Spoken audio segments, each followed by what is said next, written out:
안녕하세요. 오늘은 중국 AI 분야에서 요즘 주목받는 회사죠. 미니맥스. 그리고 모델 컨텍스트 프로토콜. 이걸 줄여서 MCP라고 부르던데 여기에 대해서 좀 이야기 나눠보겠습니다. 저희가 지금 보고 있는 이 자료가 바로 그 미니맥스의 MCP 프로젝트 분석 보고서입니다. 이 MCP라는 게 뭐랄까 여러 AI 도구나 모델들이 서로 이렇게 소통하고 협력하게 만드는 일종의 공용어 같은 거라고 보면 되겠죠? 네, 맞습니다. 일종의 규약이죠. 근데 흥미로운 건 미니맥스가 이걸 직접 만든 게 아니라 경쟁사가 만든 표준을 쓰고 있다는 점이에요. 이번 시간에는 미니맥스가 이 MCP를 통해서 어떤 구체적인 기능들을 제공하는지, 그리고 이게 당신에게는 또 어떤 의미가 있을지 여기에 좀 집중해서 파헤쳐 보려고 합니다. 자, 한번 시작해 볼까요? 방금 말씀드린 것처럼 미니맥스가 자기들 표준이 아니라 경쟁사인 엔스로픽이 만든 MCP를 쓴다. 이게 참 재밌는 포인트인데요. 왜 굳이 그랬을까요? 네, 바로 그 지점이 아주 중요합니다. 이 분석 보고서를 보면요. 미니맥스가 경쟁사의 표준인 이 MCP를 굉장히 영리하게 활용하고 있어요. 그러니까 거대 언어 모델, LLM 경쟁에 막 정면으로 부딪히기보다는 이 MCP 서버를 통해서 자신들이 제일 잘하는 거, 그러니까 가장 차별화된 강점이죠. 멀티모델 기능들. 아, 멀티모달 기능들이요. 텍스트 말고 다른 것들? 네, 맞아요. 텍스트뿐만 아니라 이미지나 비디오, 오디오 생성 같은 기능들. 이런 것들을 기존 생태계에 뭐랄까 전문 플러그인처럼 제공하려는 그런 전략인 거죠. 그러니까 LLM 자체로 승부하기보다는 자기들의 그 특화된 무기를 보여주는 통로로 MCP를 쓴다. 이런 얘기군요. 야, 이거 진짜 흥미로운데요. 그럼 구체적으로 어떤 기능들이 제공되는 건가요? MCP를 통해서 쓸 수 있는 미니맥스의 핵심 기능들 뭐가 있을까요? 보고서에서 이제 강조하는 핵심 기능들을 좀 살펴보면요. 우선 이미지 생성 기능이 있습니다. 그냥 텍스트 넣어서 이미지 만드는 건 기본이고요.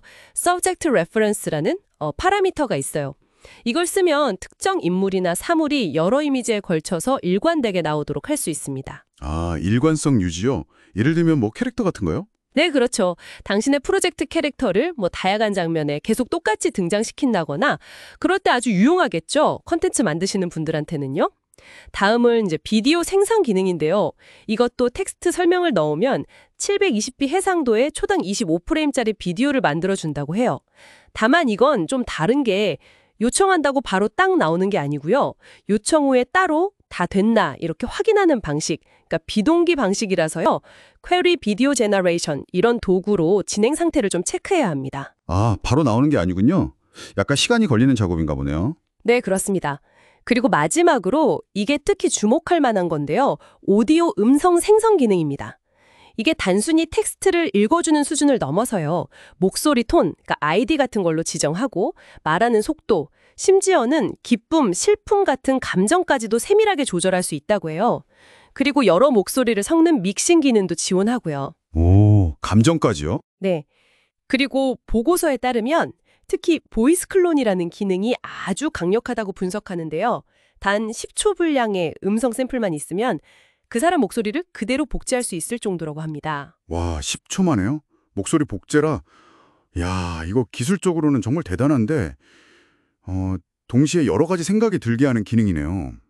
그럼 이런 강력한 기능들, 이미지 생성부터 목소리 복제까지 이걸 클로드 데스크탑처럼 MCP를 지원하는 다른 앱들에서 그냥 바로 불러다 쓸 수 있다는 건가요? 정확합니다.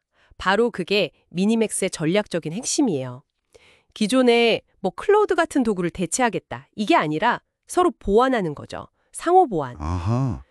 예를 들어서 당신이 클로드를 써서 긴 회의 내용을 쫙 요약하고 그 스크립트를 만들잖아요. 그럼 그 다음에 미니맥스 MCP 서버를 딱 호출해서 그 스크립트를 당신의 복제된 목소리로 된 오디오 브리핑으로 만들 수도 있고요.